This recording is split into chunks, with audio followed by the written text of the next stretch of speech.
Hello friends, कसे आहात तुम्ही? मजेत ना? चला, आज आपण पाहणार आहोत प्रिया ही सारांच्या समोरासमोर आली.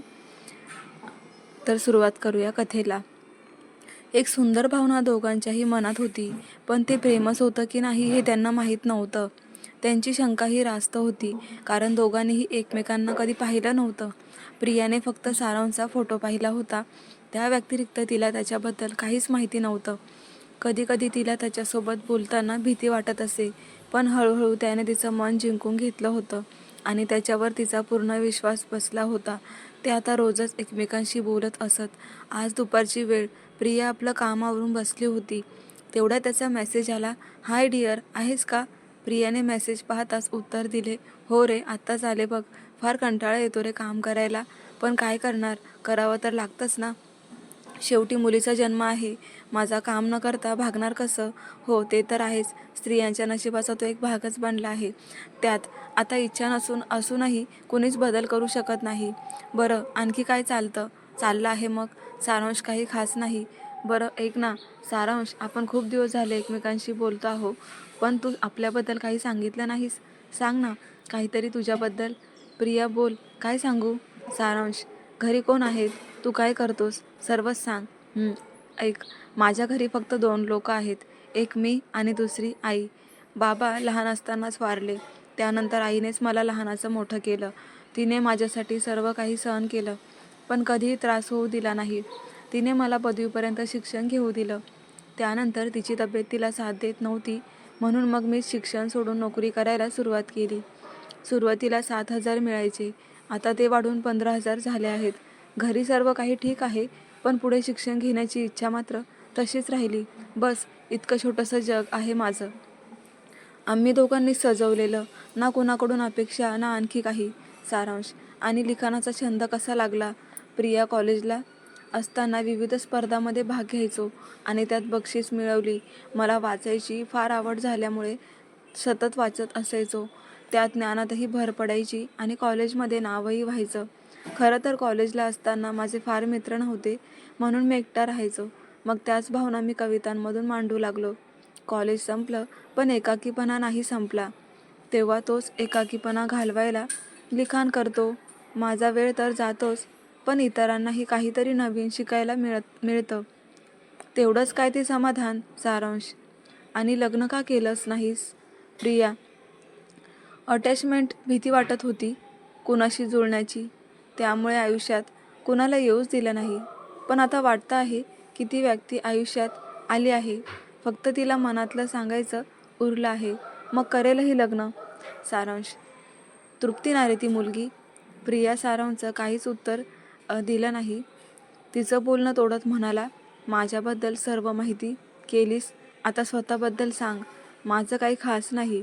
माझं आयुष्य एकटकाच्या भोवती फिरतं. बस मी एकटीच आहे. माझ्या जगात आपले म्हणावे असे भरपूर आहेत, पण प्रत्यक्षात सोबत कुणीच नाही. त्यामुळे एकटीच जगत असते. पण त्याचं दुःख नाही आहे. एकटं राहण्यात पण मजा आहे. नाती ओळखता येतात. प्रिया, बरेच कटू अनुभव आलेले दिसत आहे तुला. तसं पण अनुभव जीवनाचा भाग आहे. त्यातून शिकायला मिळतं आणि त्या चुका होणार नाहीत याची काळजी घ्यायची असते. तुला राग येणार नसेल तर सांगशील? तुला आईवडील कुणीच नाहीत? सारांश, सारांश प्लीज, आपण यावर नको बोलूया का? प्रिया, का पण? मी काही चुकीचं बोललो का? सारांश, काही चुकीचं नाही बोललो, पण नका ते प्लीज, ते सोड. मी एक गंमत सांगते तुला. जसं तू प्रतिक्रिया वाचून मला मेसेज केलास ना, तसंच मला एका मुलाने सरळ प्रपोज केलं. प्रतिक्रिया वाचून तू मला सरळ लग्नाची मागणी घालतोय. प्रिया, बरं मग काय उत्तर दिलंस तू? सारांश, अजून विचार केला नाही रे, पण बघू. पण भारी आहे त्याचं बोलणं. दिसतो पण हँडसम. काहीच दिवस झाले बोलून, पण खरंच खूप भारी वाटतं त्याच्याशी बोलून. असं वाटतं माझं सर्व जग बदललं तो आल्यापासून, आणि मी नकळत त्याच्याकडे खेचले जाते. प्रिया, बरं बरं बरं ऐक ना प्रिया, मला जरा काम आहे, नंतर बोलू, बाय. सारांश त्याच्याबद्दल ऐकून चिडून गेला होता, तर तो चिडला म्हणून प्रिया मनात खुश झाली होती. सदैव तृप्तीच्या नावाने चिडवणारा तो आज स्वतः असं वागेल याचा तिला विश्वासच बसत नव्हता. मोबाईल बघितला आणि त्याचा मेसेज आला म्हणून रात्रीच्या स्वयंपाकाला लागली नव्हती. आज तिचा चेहरा जास्तच खुलला होता आणि आजही आपण त्याला याच गोष्टीवरून चिडवायचं असा निर्धार पक्का करून ती आपले काम पटापट आवरत होती. तिने काम आवरले आणि जेवण करून पुन्हा बेडवर बसली. तिने मोबाईल हातात घेतला पण त्याचा मेसेज आला नव्हता. हे पाहून तिनेच त्याला मेसेज केला, यार सारांश किती भारी बोलतो तो. मी तर फॅनच झाली बघ त्याची. अगदी त्याच्या शब्दात हरवून जावंसं वाटतं. जादू आहे त्याच्या शब्दात. मला तर विचार येतो, तो आधी माझ्या आयुष्यात का आला नाही. त्याच्याच विचाराने सकाळ होते आणि रात्रीही तोच विचारात असतो. त्याचे शब्द आठवणीत असतात आणि तोच कायम समोर दिसतो. Saransh, is this a love? What a great feeling यार it is. I am just crazy for him. दुसरा विषय नाही आहे का तुझ्याकडे? जेव्हा पाहिलं तेव्हा त्याच्याबद्दल बोलत असता. एवढाच तो आवडतो तर त्याला सांग. मला का सांगत आहेस हे सर्व? आणि तुला त्याच्याबद्दल बोलायचं असेल तर नको बोलू माझ्याशी, सारांश बोलला. का रे? त्याच्यावर बोलण्यात काय चुकीचं आहे? मी तर तुला मित्र मानून सांगत होते सर्व. तू तर उगा चिडत आहेस माझ्यावर. ऐक, मित्र या नात्याने मी तुला एवढं पण सांगू शकत नाही का? प्रिया, प्रिया, तू काहीही शेअर कर, मला आवडेल, पण यावर नको बोलूया प्लीज. मला नाही आवडत. का? ते नाही माहिती, पण नाही आवडत मला तू त्याच्याबद्दल बोललेलं. सारांश, का पण? त्याच्याबद्दलचं बोललेलं का आवडत नाही? काहीतरी स्पेसिफिक कारण तर असेल ना? मग मला कळायला हवं ना ते. प्रिया, तुला कळत नाही का गं? एकदा सांगितलेलं नाही म्हणजे नाही, आणि असा हट्ट करू नको. बस, आता हा विषय इथेच थांबव. सारांश, नाही कळत मला काहीच. बस, ऐकायचं आहे मला कारण, आणि त्याशिवाय मी जाणारही नाही. प्रिया, ऐकायचं आहे ना? तर मग ऐक. तुझ्याशी बोलता बोलता केव्हा तुझा झालो ते मलाच कळले नाही. Dam it, I love you. ती मुलगी तृप्ती नाही, तू आहेस. जिने रात्रीची झोप उडवली, जिने माझ्या स्वप्नांना नवी वाढ दिली, जिने मला माझंच राहू दिलं नाही, ती तू आहेस. Priya, I love you so much. सारांश, त्याचं उत्तर ऐकून प्रिया शांत झाली. तिलाही त्याच्या उत्तराची अपेक्षा होती. तिला त्याचे हे शब्द ऐकून खूप आनंद झाला होता. पण आता तिची गंमत तिच्यावरच उलटली. ती त्याला धड हो देखील म्हणू शकत नव्हती की त्याला साफ नकारसुद्धा देऊ शकत नव्हती. तिची स्थिती अगदीच गुंतागुंतीची झाली होती. क्षणभर तिने स्वतःला सावरलं आणि नंतर म्हणाली, सारांश, गंमत नको करू. मला हे तुझं असं वागणं अजिबात आवडलेलं नाही आहे. वाटलं नव्हतं तू मैत्रीला प्रेम समजून बसशील. तेव्हा ही गंमत इथेच थांबव. तुला खरंच वाटत आहे का मी गंमत करतोय असं? मला सदैव अटॅचमेंटची भीती होती म्हणून कुणाला आयुष्यात येऊ दिलं नाही.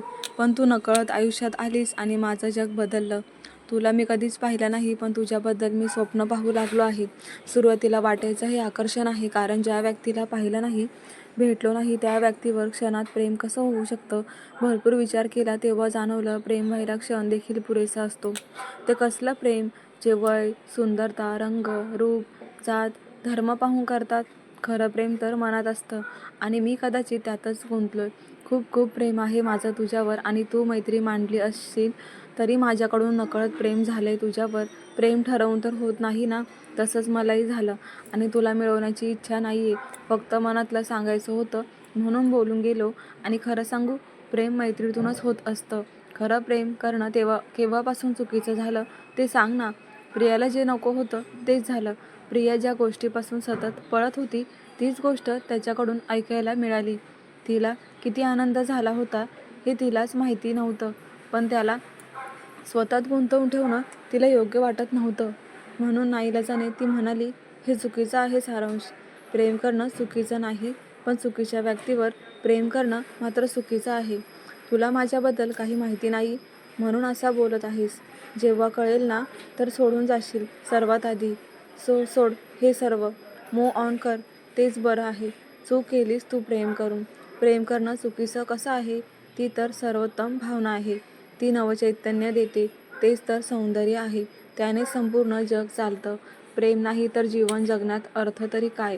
आणि तू हे ठरवू शकत नाहीस मला आपल्याबद्दल काहीही न सांगता की मी तुला सोडून देईन. एकदा सांगून बघ, मग ठरव. सारांश, तू आपल्या गोड शब्दात मला फसवू नकोस. सारांश, त्यामुळे माझं उत्तर बदलणार नाही. प्रेम करणं चुकीचं नाही. सारांश, माझ्यावर प्रेम करणं चुकीचं आहे. माझ्यावर प्रेम करून तू जगातली सर्वात मोठी चूक करत आहेस. त्यामुळे हे प्रेम वगैरे माझ्यासाठी नाहीस. मुळात मला प्रेम करण्याचा अधिकारच नाही. म्हणजे नक्की काय म्हणायचं आहे तुला? स्पष्ट बोल. तुला प्रेम करण्याचा अधिकार नाही की तुला मी आवडत नाही? मला तुझा नकार ऐकून वाईट वाटणार नाही. असं काही नाही रे, पण नाही करू शकत मी प्रेम. प्लीज आपण यावर नको बोलूया. मला त्रास होतो या सर्वाचा. प्रिया, प्रिया तुला मी आवडत नसेल तर सरळ सांग. बहाणे नको करू. सारांश, तुला जे समजायचं ते समज, पण मला नाही बोलायचं या विषयावर. तुला या व्यतिरिक्त बोलायचं असेल तर बोल, नाहीतर प्रिया, नाहीतर काय? प्रिया, सारांश नाही तर मला तुझ्याशी कायमचं बोलणं बंद करावं लागेल. प्रिया, बरं ठीक आहे, नको देऊस उत्तर. मला मिळालं माझं उत्तर. काळजी नको करू. माझा तुला आता कसलाही त्रास होणार नाही आणि तुला दुखावलं त्यासाठी माफ कर. बाय. शक्य झालं तर बोलू कधी. सारांशच्या डोळ्यात अश्रू होते आणि प्रियाच्याही. सारांशला जितका त्रास होत होता त्यापेक्षा कितीतरी पटींनी जास्त त्रास तिला होत होता. फक्त त्याचं कारण ती त्याला सांगू शकत नव्हती. कारण त्याने जर तिचा भूतकाळ ऐकला असता तर कदाचित ती त्याच्याशी कधी नजर मिळवू शकली नसती. म्हणून तो दुखावला हे माहिती असतानाही ती काहीच बोलली नाही. अजब आहे हे प्रेम. प्रियाच्या मनात प्रेम असूनही ती फक्त भूतकाळ मनात आठवून त्याला तिच्या मनातलं सांगू शकली नव्हती. आणि सारांश तिचं प्रेम डिझर्व करत असतानाही त्याला हवं ते उत्तर मिळालं नव्हतं. नियती ही क्रूरपणे वागली. जे खरं आहे करतात, खरं प्रेम करतात त्यांच्यात दुरावा निर्माण करते आणि अफेअर करणाऱ्यांचे लोंढेच्या लोंढे समाजात वावरताना दिसतात. परंतु भीती हीच होती की तिचा नकार त्यांना किती दूर नेऊन सोडतो, की कदाचित एकमेकांप्रती असलेली काळजी त्यांना आणखी जवळ घेऊन येते. त्या रात्री दोघेही झोपले नव्हते. आईला काहीही कळू नये म्हणून सारांश बाहेर येऊन बसला. बाहेर चांदणे पडले होते. त्यांना पाहत तो म्हणाला, कुछ तो राही होगी मुझमें ही. खामियां वरना यूं ही तुटता तारा हर किसी को खुशियां नहीं देता. त्याच्या डोळ्यात अश्रू होते आणि हृदयात न संपणाऱ्या वेदना. पण प्रियाचं मौन त्याला खूप त्रासदायक ठरत होतं.